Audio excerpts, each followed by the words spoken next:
Boom. Here we go. Assalamu alaikum, everyone, and Bismillah Ahmed and Aheen, and welcome to Tuesday morning programming right here on American Muslim 360. My name is William Kareem, and today on American Muslim 360 is the program that's called The Stories of the Lives of the Prophets. Yes. And we do the stories of the lives of the prophets by Ibn Kathir. Ibn Kathir is a person.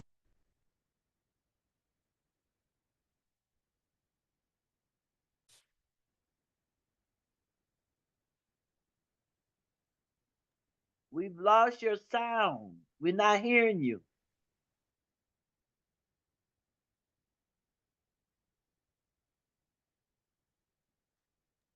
We're not hearing you, Brother William.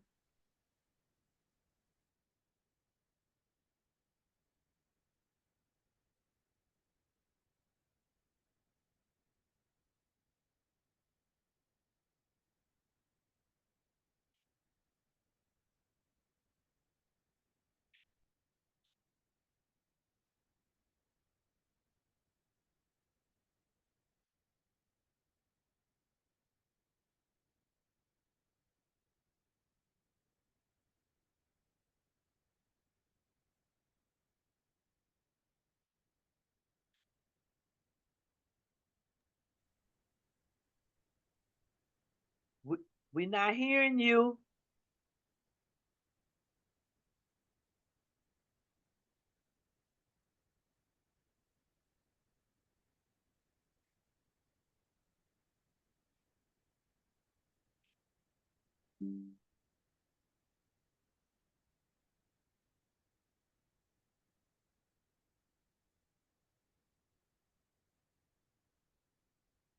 We're not hearing you.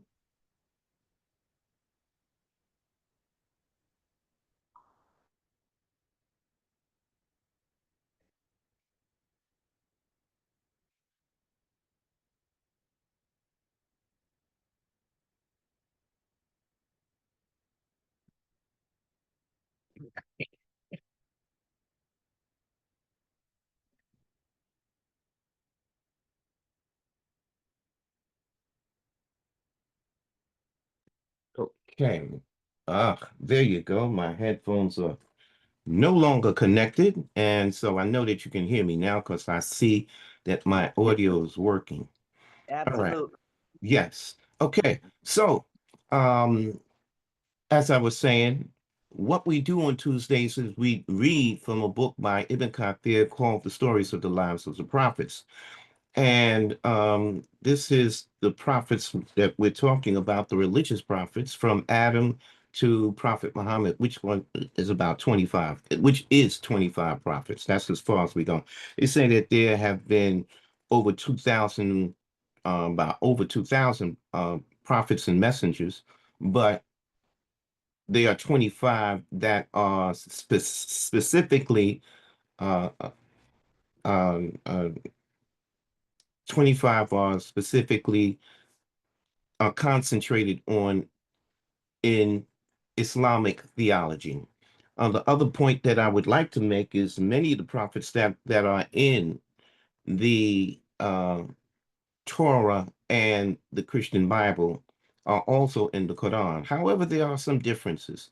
And so when we hear the stories of the lives of the prophets by Ibn Kathir, it is not from a Torah perspective, it is not from a Christian perspective, but he wrote from a Muslim perspective as far as the lives of the prophets were concerned. He used hadith, he used Quran, and then he used traditional stories had been passed down from generation to generation about what was going on with the prophets. I mentioned this because we had a big argument. We had a it wasn't like a it was a deep argument um, about the four children of Adam. It was like Adam had four children, in being Muslims in America who have converted to Islam from Christianity. We understand the story of Christianity from the Bible perspective about the children of Adam. But the first four children of Adam, the story that's told is a little different. So, in Islam, it said that Cain had a twin and Abel had a twin. No, Cain had a twin sister and Abel had a twin sister, and then um they that was how the first four children got together because like Cain married Abel's sister and Abel married Cain's sister, and that was how the world kind of started to populate, kind of thing. The other idea that was popular in Muslim culture, I'm talking about Muslim American culture, from Imam W.D. Muhammad, had to do with the understanding that uh, Adam was a soul, and that also that Adam was not a single person, but Adam was a community of people. And so it was about really connecting the dots. That's what it really was about. And that's what our conversations were about, being able to connect the dots. So we've gone through over that in the past, but right now we're on the first four children of Adam. And we talked about that last week about uh, uh, you know, that Adam was told by Allah that he was to marry um, Cain to Abel's sister, and then he was supposed to marry Abel to Cain's sister. And so Abel was like, okay, if that's what you want me to do, Pop, if you say that God told you to do it, I'm gonna do it. But Cain was like, yo, I don't want to do it. It was the first sign of disobedience, or self-satisfaction that actually had come into the picture. And there was another lesson that was in it. The other lesson was um, Adam and Eve had come to understand through trial and tribulation the whole idea about disobeying Allah. They knew what the consequences was for disobeying Allah, because Allah had told them not to do something, and they did it. They went against what Allah said, and they got punished for it. So they had an understanding. But what couldn't be done, that understanding couldn't be passed down to the generations. So the disobedience of Adam and Eve, goes, some people, because it was the Satan of the serpent that was in the tree, et cetera, et cetera. And Islam has a similar story about the influence of Satan, that told them to bite from the tree, which Allah told them not to do. So Adam and Eve understood the consequences of it. The generations that followed, they had to come to um, bear witness to the oneness of God, and just and obey God for their own selves also. So in this story here that we're talking about, Cain didn't want to obey because, like it was like he was told to marry the sister, and he didn't like the way the sister looked. That's what it was. It was like, yo, I don't like the way she looked, man. Why I gotta marry her, that kind of thing. He was only thinking about his self-satisfaction. If he would have taken the higher understanding, he would have did it on the basis of, well, I'm going to do this for the family. That's what he would said. But he didn't do that. He said, look, yeah, I don't want to marry her. That's the way that he did it. So this whole idea, this self-satisfaction set in. And so this is where we continue the story. Here, that's called Cain's disobedience. The time arrived when the two young men desired life partners. This was a part of Allah's plans for mankind to multiply and form nations with different cultures and colors. Allah revealed to Adam that he should marry each son to the twin sister of the other. Adam instructed his children according to Allah's command. But Cain was displeased with the partner chosen for him, for Abel's sister was not as beautiful as his own. So commentary said it appears that since the beginning of time, physical beauty has been a factor in the attraction between man and woman. Physical beauty is the attraction in all of creation when all of the animals have a physical attraction to the opposite sex. All of them have a this kind of physical attraction. It's just not a thing where I mean I've seen birds. I mean the things that birds have to do. They have to and birds are not the only ones that do it. I've also seen fish perform various uh, they perform various skits or shows in order to attract the opposite sex. The males have performed, different shows um, to attract the opposite, the female. So this is something that happens. So that's why I wanted to add that it appears that when it says it appears that since the beginning of time, physical beauty has been a factor in the attraction between man and woman, or I think it should say between male and female. This attraction caused Cain to envy his brother Abel. He rebelled against Allah's command by refusing to accept his father's advice. There you go. And there was nothing that Adam could do about it. Adam couldn't do anything about it at all. I mean, because his son had to, do it on his own. He had to obey Allah on his own volition, not on, just because his father said so.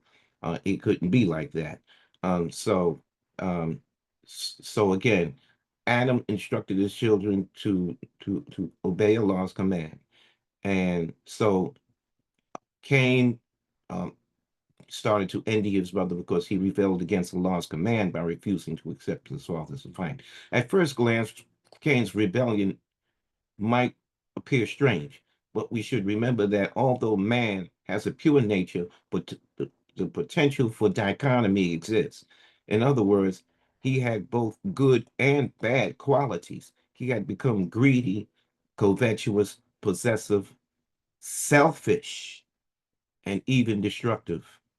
So these are some qualities that started to show up in them, in that shows up in human beings. But we're giving the story of the first four children, um, and this is where these selfish qualities start to show up.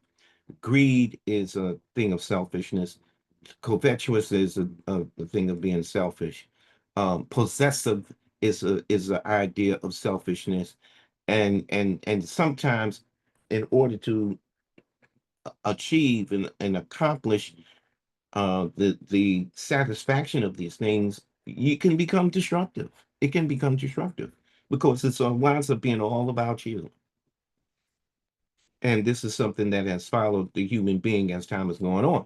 So man is therefore capable of seeking self-satisfaction, even if it leads to failure in his life, not only for him, for the family, and in the hereafter.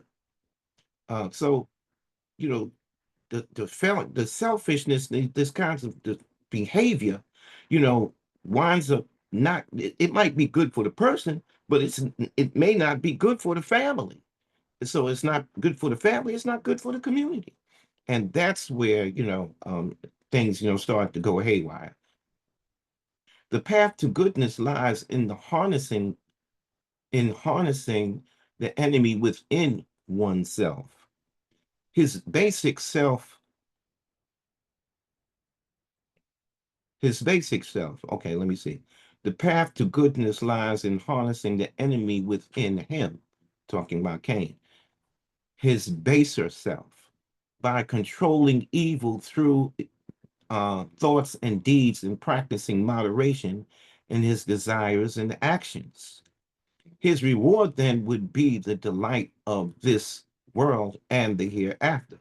Thus, Allah tests us through our divide, divided nature. And we're talking about divided nature of good and evil, uh, selfishness, and obeying, good and evil.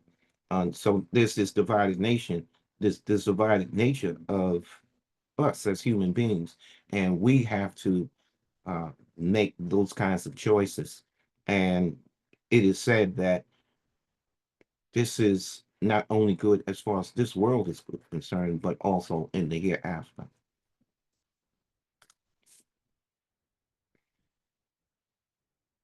Okay, so okay, let's see. Adam was in a dilemma. So Adam became in a dilemma. He wanted peace and harmony in his family. So he invoked Allah for help. Allah commanded that each son offer a sacrifice. Okay, so this is where we get to the sacrifice situation. Excuse me. Okay, so this is where we get to the sacrifice, which is a story that now comes in the Torah and the Bible. It said Adam was in a dilemma. He wanted peace and harmony in his family, so he invoked Allah for help. Allah commanded that each son offer a sacrifice, and he whose sacrifice was accepted would have right on his side. So Abel offered his best camel, while Cain offered his worst grain. So that's what, here again, we have this idea there that one offered the best and one offered the worst. You understand? So here it is. Abel was a he was a herdsman, all right, and he offered his best camel. That's what the story says. But Cain was one who harvested the garden, and rather than give his best grain, he gave his worst grain. Your grain. Well, why should I offer that? Let me get rid of this grain that's been sitting for a long time, uh, that I've already piled up. So let me offer that as opposed to offering the best. I mean, it's logical. I mean, we can understand the logic of it. We understand the logic of it, but still, um, as far as the one who knows everything, the one who knows everything, Allah knew the intent that was in the heart of Cain, and who know what's in the heart of Abel. And Allah knew what they were doing, who was offering the best and who wasn't. So Abel offered his best camel while Cain offered his worst grain. His sacrifice was not accepted by Allah because of his disobedience to his father and the insincerity in his offering. There you go. The enraged Cain even further, realizing that his hopes marrying his own beautiful sister were fading, he threatened his brother, I will kill you. I refuse to see you happy while I remain unhappy. Um, Again, this is a moment of weakness that winds up happening. It's because, look, we're talking about two brothers. We're talking about Cain and Abel, two brothers. And you know that these are two boys that grew together.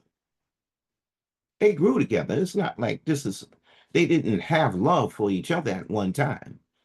But, as time goes on and you grow up, these selfish ideas can come into play. So much so, and we're not talking about young boys saying, I'm going to kill you. We're talking about grown men now saying, I'm going to kill you. These were men who had responsibilities, and they were brothers. And one had cattle, one had grain.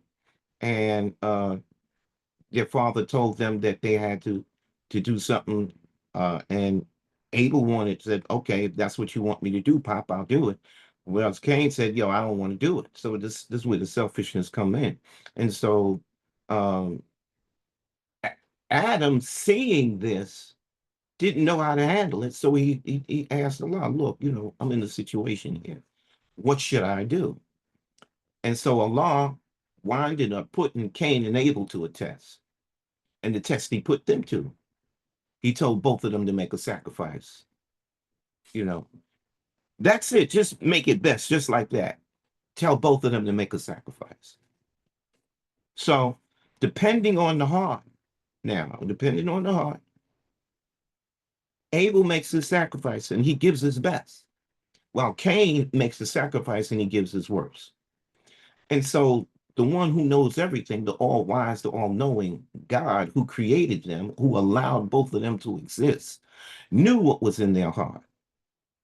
And when he knew what was in their heart and they made the sacrifice, then it became clear. It became clear. And so Cain, again being selfish, was even pissed off at God. It's like, yo, because he didn't see the bigger picture. He didn't see the bigger picture. He didn't see, he couldn't figure out his own selfishness. He couldn't figure it out. He didn't figure the selfish part of it. It was all because when being selfish, all he could think about was what he wanted. And when he gave his sacrifice and his sacrifice didn't work, then he got pissed off at God. Not only did he get pissed off at God, but he got pissed off at his brother because his brother, um, his brother's sacrifice was accepted by God because that was the kind of person that God wanted the human being to be. The one who sacrifices his best for Allah's sake. But like Cain didn't see that, and so in a fit of rage, he told us he threatened his brother and said, well, I'll kill you.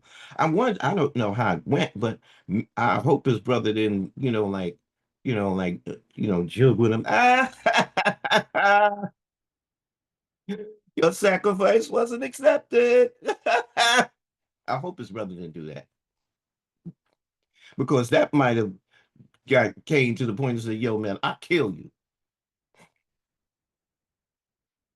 Because I'm not gonna let you, I'm not gonna let you be happy. And first of all, you got my beautiful sister, and now your sacrifice was accepted, and you're gonna joke me about it? Man, I'll kill you, man. I'm not gonna live with you being like this to me. You can forget that. That's how I'm seeing it, brothers and sisters. And again, this is stories of the lives of the prophet that I'm telling. I'm just putting a little humor behind it. Okay. Cain's jealousy of Abel. Okay. So we move forward. Abel feeling sorry for his brother. Okay, so now they, is feel sorry for his brother, replied, it would be more proper for you, my brother, to search for the cause of your unhappiness and then walk into the way of peace. Okay, so now that we know that it wasn't one of those things that said, ah, your sacrifice wasn't, because that's what the story was. At least that's what the story is telling us. That Abel, when he saw that his sacrifice was released, that it says Abel, feeling sorry for his brothers, replied, "It would be more proper for you, my brother, to search for the cause of your unhappiness, and then walk in the way of peace." Peace.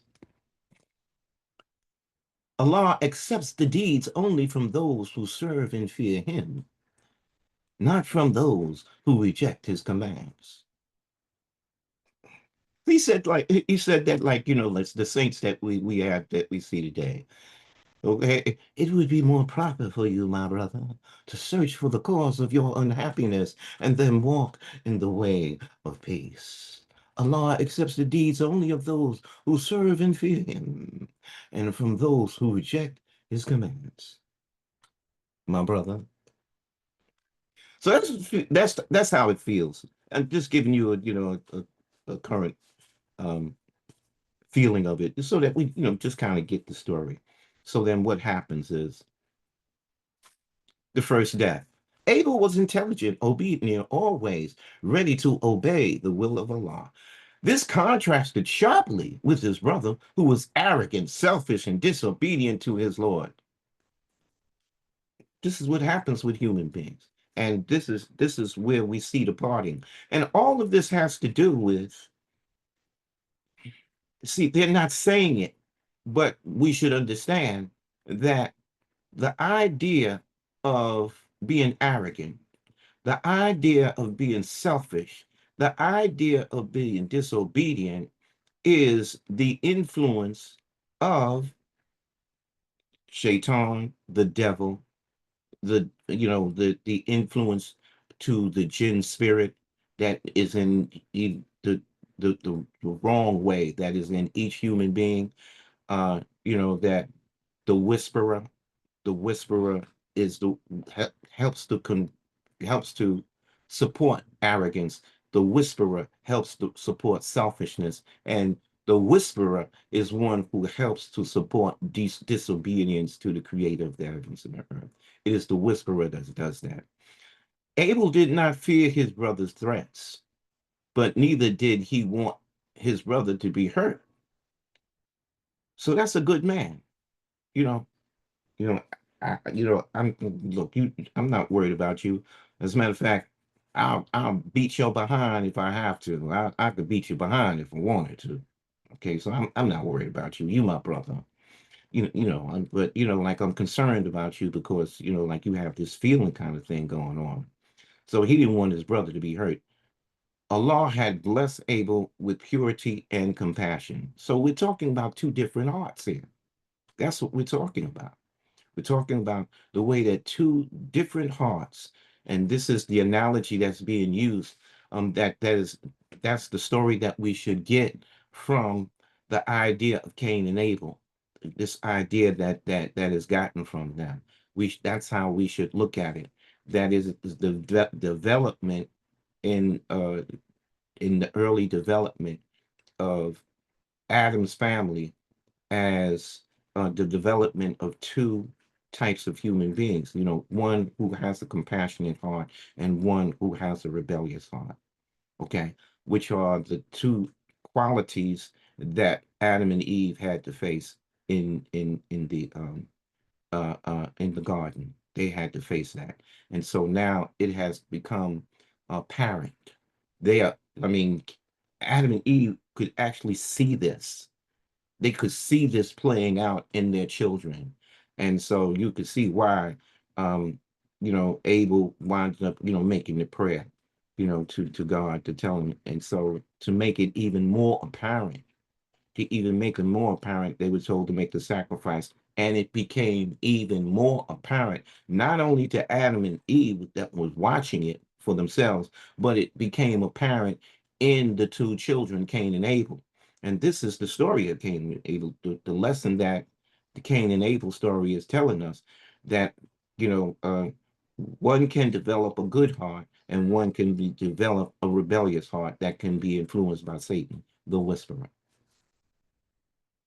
Hoping to allay the hatred seething in his brother, Abel said, "My brother, you are deviating from the right path and are sinful in your decisions. It is better that you repent to Allah and forget about your foolish threat. But if you do not, then I will leave the matter in the hands of Allah. You alone know you alone will bear the consequence of your sin, for the fire is the reward of the wrongdoers." End quote. Okay, and I'm doing this here just to give um, some storytelling expression to the story of of Abel, my brother, because that's what he says, my brother. You are deviating from the right path and are sinful in your decision. So just so that you can see this difference. So you will have to bear your sin, for the fire is the reward of the wrongdoers. End quote. The the brotherly plea did nothing to lessen the hatred in Cain's heart. nor did he show fear of Allah's punishment. So it's like, he said, I don't want to hear that. I don't want to hear that. The fire. I don't care nothing about the fire. What I care about the fire, all I can care about is satisfying me. That's what I care about. Okay, that's basically the attitude that Cain had. Okay, um, and so what winds up happening? Um, even from right here we go. Even familial, even considering the family was cast aside. You know what I'm saying? You see what I'm saying? So when a person is selfish, when a person is only thinking about themselves, and when a person is only thinking about their own self-satisfaction, he didn't do it, you know, considering his brother, he didn't do it for the satisfaction of pleasing his mother and father. It was all about pleasing him. Listen, I don't want to hear that. That's not satisfying me. And you gonna threaten me with some fire? I'm here. I'm now. I'm living. You know, I'm Cain. I'm the man. What? He don't know nothing about the fire. He don't know. He doesn't know anything about that. But he's walking toward it because the whisperer is leading him toward that. So he didn't even take. In other words, he's saying he didn't even take the family into consideration. So even familial, the consideration of the family was cast aside.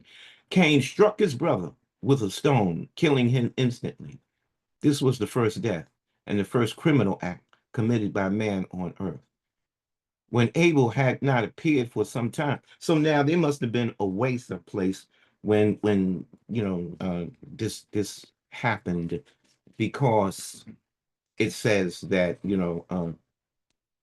he didn't do it in the sight of the family. He did it away from the family. He saw an opportunity. He saw an opportunity to get rid of this goody two shoes. That was his brother that was called Abel. He was pissed off about it. This man, listen, I'm gonna have to live with this guy for the rest of my life. I'm not having that. Let me get rid of him, and then I'm gonna be the man. I'll get whatever it is I want because he won't be here anymore. It was a selfish thing.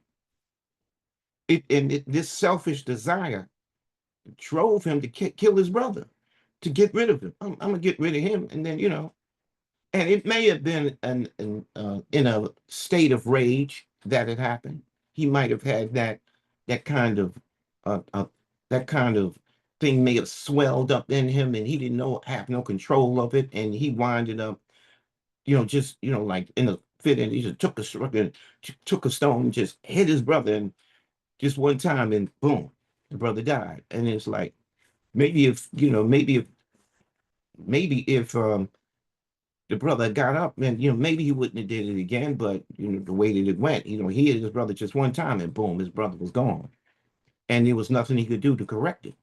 Now he's got to consider. Now he's got another consideration that he has.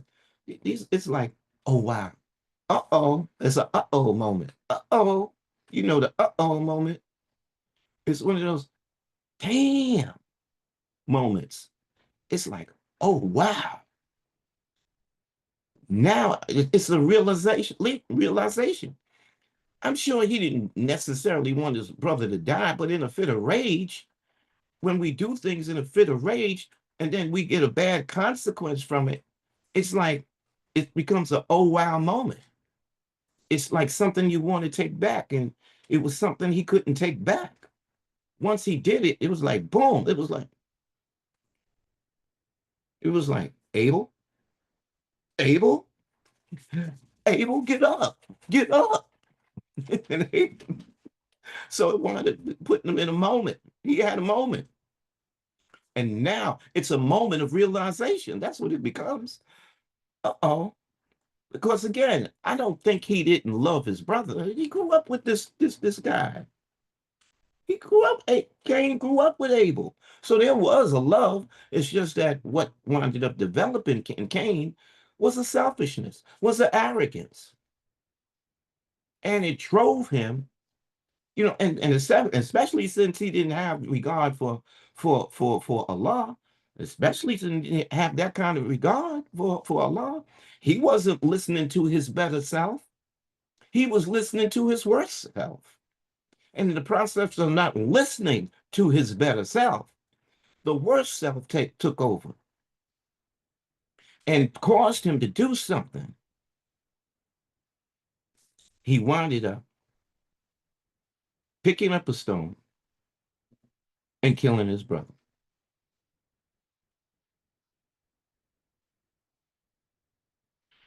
So, um,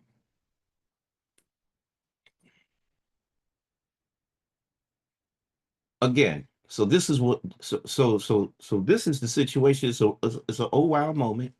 Oh wow, look at what I've done. Now his parents don't know about it. Okay, because they're away someplace. That's why I was.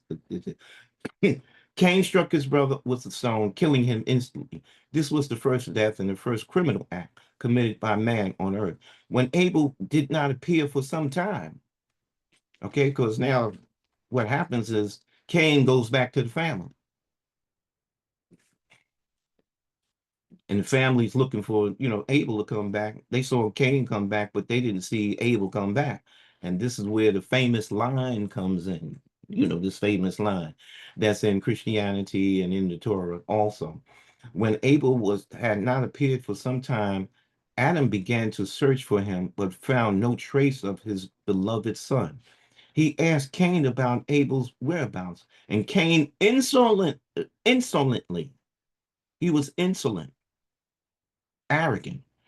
Cain arrogantly replied that he was not his brother's keeper nor his protector.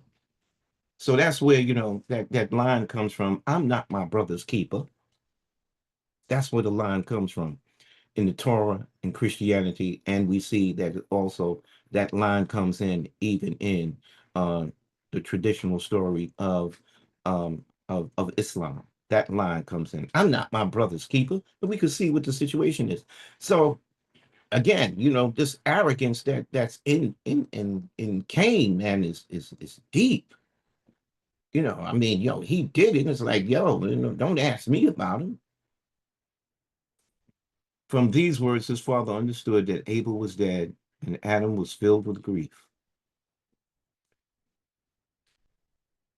Meanwhile, Cain did not know what to do with his brother's corpse. And you know what? It's that's an interesting situation because um, he knew where his brother's corpse was. And look, if we talk about the science, if we talk about the science of this thing, there are things that you have to consider. First of all, you kill your brother, you go back, you just leave your brother there, you just kill him. And so what starts to happen is there's a natural decay that's going to start to happen because what we're talking about the body is not fed, the body's just laying there. And so I'm seeing that the body's just laying there. Animals may come by, um uh and other insects and everything. The decomposing situation starts to happen, because the body's just laying there. And so it says, meanwhile, Cain did not know what to do with his brother's corpse. The corpse, okay? Because it was probably flies all around him and, stinking and all the rest of that. And it's like, I have to hide this. I have to hide what it is that I've done. The same thing that happened with his mother and father in the garden when they disobeyed. What did they do? They tried to hide their their their disobedience by covering up the leaves on their body, by covering up. And so this was the covering up situation. He didn't know how to cover up his disobedience. He didn't know how to do it. So it said that's why it says, meanwhile, Cain did not know what to do with his brother's corpse. He carried it on his back, wandering from place to place, trying to hide it. But his anger had now subsided, and his conscience was saddled with guilt. He was tiring under the burden of the corpse, while he had started to have a stench. There you go. As a mercy and to show that dignity could be retained even in death, Allah sent two ravens that began fighting, causing the death of one. The victorious bird used its beak and claws to dig a hole in the ground, rolled its victim into it, and covered it with sand. Witnessing this, Cain was overcome with shame and remorse. Woe unto me, he said. I was unable to do what the raven has done. That is to hide my brother's corpse. Cain then buried his brother, and that was also the first burial of man. Allah the Almighty revealed, uh, and O Muhammad, recite to them the story of the two sons of Adam, Abel and Cain. In truth, when each offered a sacrifice to Allah, it was accepted from the one, but not from the other. The latter said to the former, I will surely kill you. The former said, Verily, Allah accepts only from those who are pious. If you do stretch your hand against me to kill me, I shall never stretch my hand against you to kill you. For I fear Allah, the Lord of the worlds, the Lord of mankind, the Lord of the jinns, and all that exists. Verily, I intend to let you draw my sin on yourself as well as yours. Then you will be one of the dwellers of the fire, and that is the recompense of the polytheists and the wrongdoers.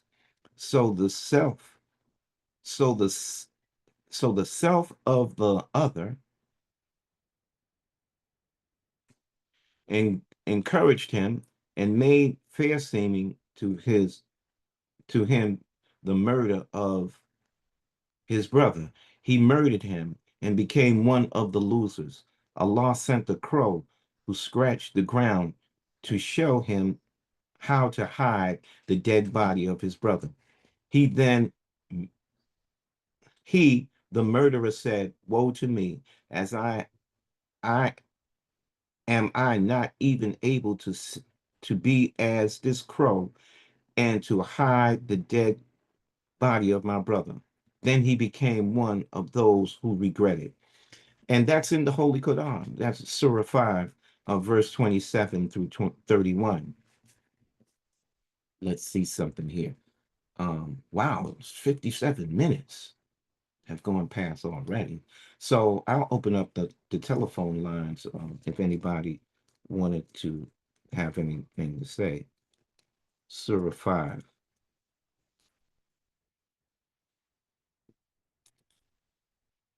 Uh, that's so Surah 5 is Al Ma'idah. That's Surah 5 in the Quran. Okay. All right. So that's Surah 5. Oh, okay. Let's see. Yeah, that's what we got.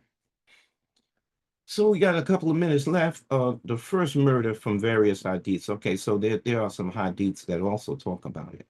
Okay, Ibn Abbas and a group of the companions of the prophets, peace be upon them, related that intermarriage of the male and one pregnancy with the female of another has been in practice among Adam's children. This is good because one of the ideas that we talked about when we started talking about the four children uh, that some of us as Muslims didn't understand. Uh, it got into the whole idea of you can't that brothers and sisters can't marry each other. So this is where this is going. Ibn Abbas related that intermarriage of the male of one pregnancy with the female of another had been in practice among Adam's children. Abel wanted to marry Cain's sister, but Cain wanted her for himself because she was very beautiful. Adam ordered him to give her in marriage to his brother, but he refused. So Adam ordered both of them to offer a sacrifice, then went to Mecca to perform the pilgrimage. After Adam had left, they offered their sacrifice. Abel offered a fat, so now it says a lamb. He was a shepherd, while Cain offered a bundle of his worst grain. Fire descended and devoured Abel's sacrifice, leaving that of Cain's, so he became angry and said, I will surely kill you so that you will not marry my sister. Abel replied, Allah accepts from those who fear him. So that might have had something to do with it too. I'm going to deny him from marrying my sister. That's not going to happen. If I can't have her, nobody will, kind of thing. So according to Al Jafar al Bakr, Adam was watching this offering was sure that Abel's sacrifice would be accepted.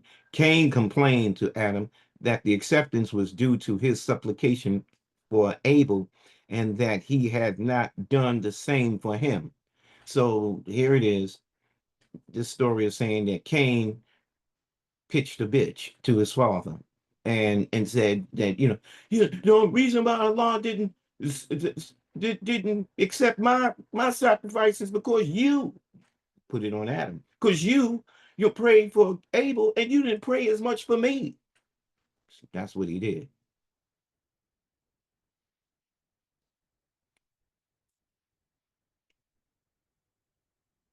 So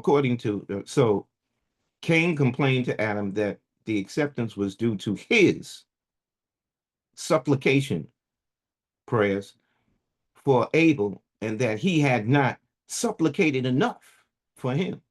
So he promised his father to settle the matter between himself and his brother. So one night, Abel was late returning from tending his flock. Adam sent Cain to see what happened to him.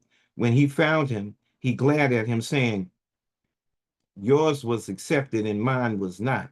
Abel replied, Allah only accepts from God fearing. Cain became angry on hearing this and hit him with a piece of iron. So now they say a piece of iron. First time they said a piece of, and that was with him, and then killing him. In another version, it was said that he killed him with a rock to the head while he was sleeping. Okay.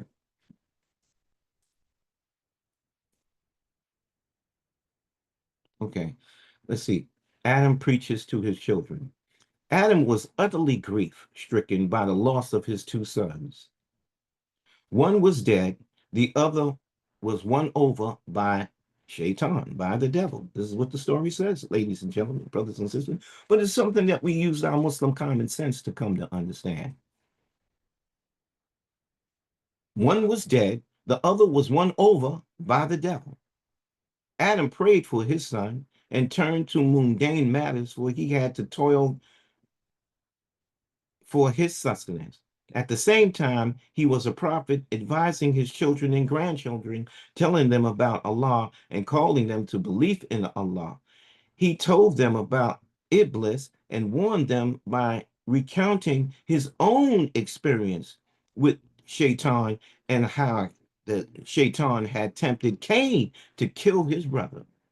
So see, this is where we're talking about Adam and Hawa, Adam and his mate making a mistake and and seeing the mistake that was made in their own children. That is basically the same thing. It was the same. Um, and so this is how Adam became a prophet. This is what prophecy was about, was to give the message. So he was giving the message to his children and his grandchildren. He was giving them that message about the power of obeying Allah and what would happen if you don't obey Allah. Because it was something that he experienced himself, and it was something that he had witnessed with his own two sons, and what happened, that one had influenced the other and had killed him. He had witnessed this. And so this was what he told his children, that his grandchildren, remember that. Remember, we got caught as your grand as your grandfather and grandmother. We got caught, and the same thing happened with your fathers. You know, your one of your fathers killed the other because of this here, because he had been whispered to by Shaitan.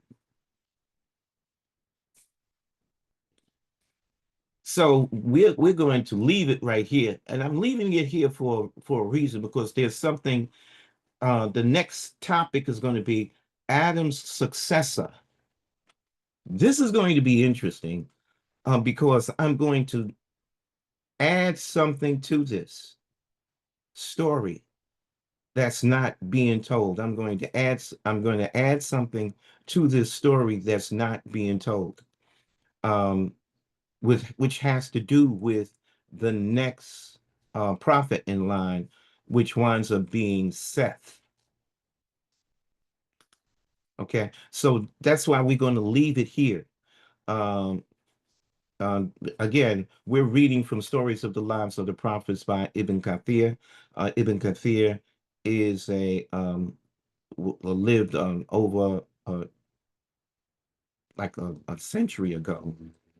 Um, I think he lived in the 1400s. I think he lived in the 1400s, and it may have been more time than that, but he studied he studied the Quran, he studied the Hadith, and there's another work that he did. I'll have it for you next time. But this was one of his lesser works that he did, the stories of the lives of the prophets. This was one of his lesser works that he did. But what he did, they were able it wasn't in English, it was in Arabic that it was done. And then this has been translated into English. And so in the process of the translations, there are things that we have to figure out. Like one said that, like they hit him with a stone. Another one says, no, it was iron or this here. Okay, so we can look past that part. Okay, about it was with a rock that he hit him. No, no, he caught him when he was walking away, and he took a piece of iron and hit him. Look, we can disagree. It can be a difference in the story as far as the piece that was done. With one can say that like he sacrificed the camel, and the other one said that he sacrificed the lamb. Okay, that was another discrepancy that we saw in the story. The point of the matter is that there was a sacrifice. Whether it was a lamb or a camel, it don't make any difference. We're not, as far as the translation is concerned, we're not going to make a big thing out of that. We know that the sacrifice was made, and it was of an animal, whether it was a camel, a sheep, a goat, or whatever. We know a sacrifice of an animal that was made. That's what we know. We know that Cain killed his brother, whether it was with a rock or a piece of iron or whatever it was, whether it was when he was sleeping or whether he was walking away or whatever it was. We know that it was basically the story is saying that it was he killed his brother. Bottom line, that's the most important thing. All right, and there was a consequence that happened with that. All right, so that's where we're going to leave it. We're going to leave it right there. And I just want to thank you all for taking the time to get up at 8 o'clock in the morning and be here with me for the stories of the lives of the prophets. Sister Deprecia D, she has her hand up, so I'm going to say Assalamu alaikum, Sister Deprecia. Your microphone is open. Walaikum assalam to you, Brother William, and to the AM 360 Zoom listenership. I just want to say I really appreciate you. I love the way that you narrate the story, and you make it exciting and interesting, and I do appreciate that. Thank you. I appreciate you saying that. I will continue. It just seems to be um, uh that it's just my way. It's just Yeah, my way, especially understanding it and putting in it today's terms, yeah, utilizing my own imagination of the mhm, situation that would happen if it was something that happened today. uh exactly. yeah, alhamdulillah, shukran, thank you, sis. You're welcome. So, Sister Martha, do you have anything that you wanted to say, especially as far as what's going on a little late on with on American Muslim 360? And to let you know also, brothers and sisters, that at 10 o'clock today on a new day for Al Islam Community Radio, we will have is Sisters Tuesday. And on Sisters Tuesday, Sister Martha and Sister Rashida and the other sisters come together and read from the Quran. You want to say something about that, sis, and about American Muslim 360? Yes, yes. And first, we are again in the month of Muharram, and the IWDM 50 is upon us. And we want everyone to be aware of that as we are literally turning y'all mind wise and being very aware of where we are in time and reflecting, as you were doing with the stories of the lives of the prophets and our connecting with Prophet Muhammad, prayers and peace be upon him, on the eventual process of that migration. I wanted to share the screen to share the promo for, if I may, William. Yes, please. Okay. And I want to share the promo for, oops, hold on one second. It went away from me. Okay. Share, screen, start. And I'm going to go to the promo from this IWDM coming up. Oops. You can see my screen. Yes. And here it goes. Oh, sounds good.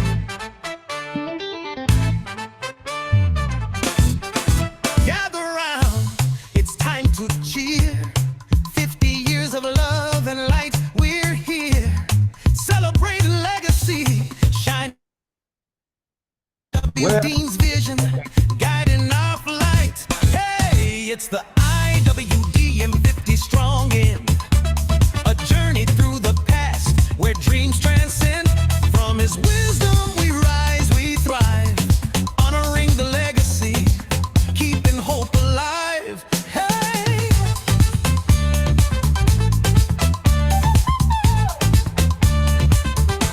3 days of joy, a multi-generational call.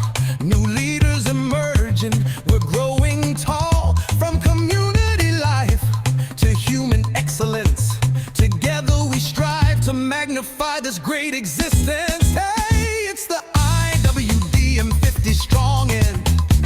A journey through the past where dreams transcend. From his wisdom we rise and we thrive. Honoring the legacy, keeping hope alive. Hey. Yeah, yeah, yeah. A cultural extravaganza, performers on stage. Come celebrate our story, help us turn the page. With every heartbeat, we work and play. In the spirit of unity, we chart our way. Hey, it's the IWDM 50 strong in. A journey through the past where dreams transcend. From his wisdom we rise and we thrive. Honoring the legacy, keeping hope alive. So let's raise our production and let the world know Imam W. Dean's leadership will forever glow. Together we celebrate, together we stand. 50 years of guidance, we work hand in hand. Hey, it's the IWDM 50 strong in. Together we'll shine, let the love never end.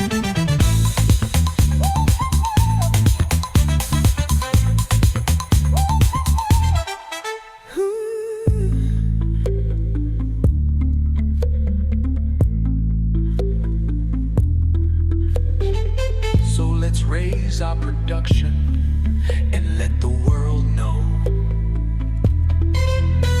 Imam W. Dean's leadership will forever glow. Together we celebrate, together we stand. 50 years of guidance, we work hand in hand. Hey, it's the IWDM 50 strong in. Together we'll shine, let the love never end.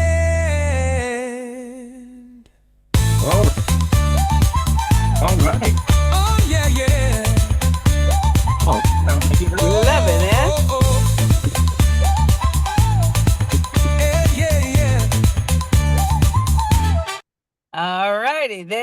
ahead. Yeah.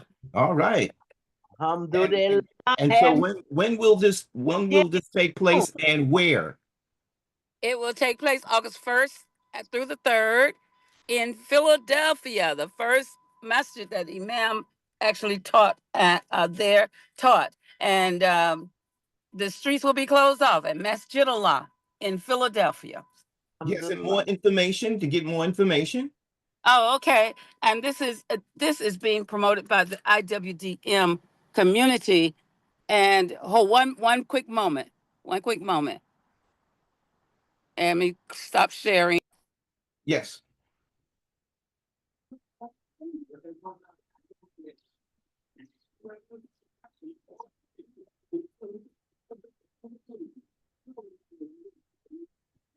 Okay, and yes, IWDM community is meeting every Wednesday now, and then the groups for the decades, 75 to 85, 95, 85 to 95, and 95 to 2008, and then the generations after that are all referencing Imam Warthi Muhammad's life, legacy, and leadership, and what that means, how we've been influenced by it.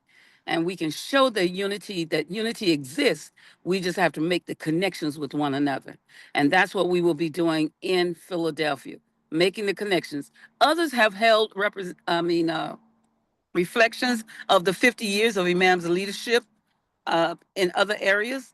So IWDM is referencing this in the area where Imam taught, and Masjid Allah uh, eh, and I say we're turning. Masjid Allah accepted to host it, and conversation was held about monies being spent on hotels, but they could not, because of the overflow. They could not just Masjid Allah couldn't handle the overflow, the total. So they went to the hotels only because to hold the banquet.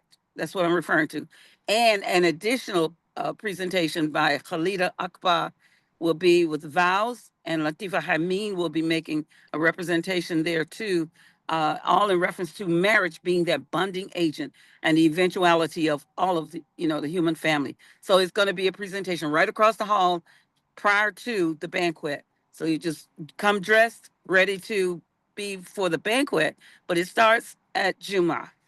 And again, August 1st through the 3rd. And all who want to participate, even with the panels that will reflect on the 10-year 75 to 85, 85 to 95, 95 to 2008. It has been working, they've been working since last year, but they're still open for those who want to participate, inshallah. Okay. Very good. And so again, brothers and sisters, don't forget to join us at 10 o'clock, where Sister Martha, let me ask you, what verses that you all will be doing at 10 o'clock? Are you on mute? We can't hear you. Surah 2, ayat 131 to 140. Am I right? Yeah, that's about Yes, right. 131 to 140, everyone. Really interesting is where we do our own, give our perception, our understanding of Quran, addressing some words of Arabian, not, so, there are other scholars, so please, by all means, come, share, and let's have an open discussion so that we keep ourselves moving in the way that Allah wants us to understand the Yes. Quran revelation. Thank you, William, so much for providing the platform for this. Alhamdulillah. And I just want to say, brothers and sisters, that especially the sisters that may be listening on the platform, it's important because on Tuesdays, our sisters, they have the show with no brothers. They read in Arabic, they read in English, and then have a conversation within themselves about what everything means. And then when we get finished with the verses from 131 to 140, then after that's done and they have their conversation, then they'll open up the lines, and then then the brothers can join in. But it's very interesting. It winds up being very interesting because we get to hear the ideas, expressions, and opinions and understandings from the Muslim sisters. It's not from the imams, It's not from the imams, it's not from the world-renowned sheikhs, but it's from the sisters, period. And it winds up being a very interesting perspective. It's not different. If there's a difference, I always say it's the difference between red grapes and green grapes. They're all grapes, but one just has a slightly different, taste as far as colors are concerned. 727, your microphone is open. You had your hand raised. Assalamu alaikum. Walaikum Yes, assalam. assalamu alaikum, brother. Walaikum Alaikum assalam. Alhamdulillah, how you assalam. doing, brother? Yes, sir. Walaikum assalam. Say, wa alaikum assalam, alhamdulillah, and blessed Muharram. Praise be to Allah. Yes, I want to make, on Sundays, the brothers be reading the commentary, man, what did Muhammad, this direction that he had left with him, man, Rana Bisha, he and two other brothers, right? Alhamdulillah. Yes. And he said that he said that the sisters would eventually have a their own school of thought. And not only that, he said he would see them as being great scholars in the religion. He said, and this is something he see and then he envisioned. Yes. So I wanted the sister know that also. Praise be Yeah. to Allah. Thank you, brother. Like I said, Alhamdulillah. and to say that we should be realize that, yeah, I'm using grapes, like you got red grapes and you got black grapes. It's just a little difference. They all grapes, but it's just have just a little different, a little difference. It's not that much. It's a little difference. It's the same thing with cats. You got a bobcat and a tiger. They both cats. It's just a little different. They are just a little different. You got horses. I mean, so you could go through Allah's creation. You could go through Allah's whole creation and come to understand that and so when it comes to males and females, we are the same, but just a little different. That's just a little different. So we don't want you to think that, it's just this drastic, understanding, as far as it's concerned, when the sisters come on and they start talking, but it's just that they're calmer. That's one of the things that I've seen about them. They're calmer and they have a conversation, whereas the brothers come on and it's not, they won't have a conversation. The brothers come on, they have a debate. Brothers come on, there's a debate. Well, you got to consider this, my brother, etc., etc. Anywho, we're at the end of the program. Thank you so very much, brothers and sisters. Whatever that we said, it was always for the purpose of providing information that, and especially from the Muslim perspective, this book, The Stories of the Lives of the Prophets, that's from the Muslim perspective. And it follows the same idea as far as Adam was concerned with Adam, Cain, and Abel. You'll find that in the Torah, you'll find it in the Bible, you'll find it in both of the books. And the story is just a little different. So we're talking about traditional stories that have been passed down over a period of time, and the way that it is told from the Muslim perspective. And we haven't heard that. We've always heard from the Christian perspective because here, growing up as Muslims in America, that's what our forefathers taught us, the Christian perspective. They didn't teach us the Muslim perspective. Depreciate ID, you had something you want to say? Please, yes. Did you give me that number once again for your program this Yeah, morning? it's 971 379 9162. You are a gem. Thank you so kind. All praises due to Allah. We are all gems. We're all of us just trying to shine the best way we can. Right. All right, y'all. So until we shine best when we can. Until the next time. Assalamu alaikum wa rahmatullahi wa barakatuhu. Oh, let me just say this here, Sister Martha. Yes, sir. How do I leave the meeting or end meeting for all? Oh, hold on 1 second. Let's stop live. You can go to more and stop the live, YouTube live. YouTube, More and stop live streaming.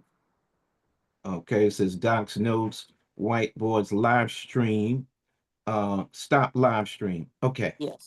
all right. Okay. Now you go to end for all.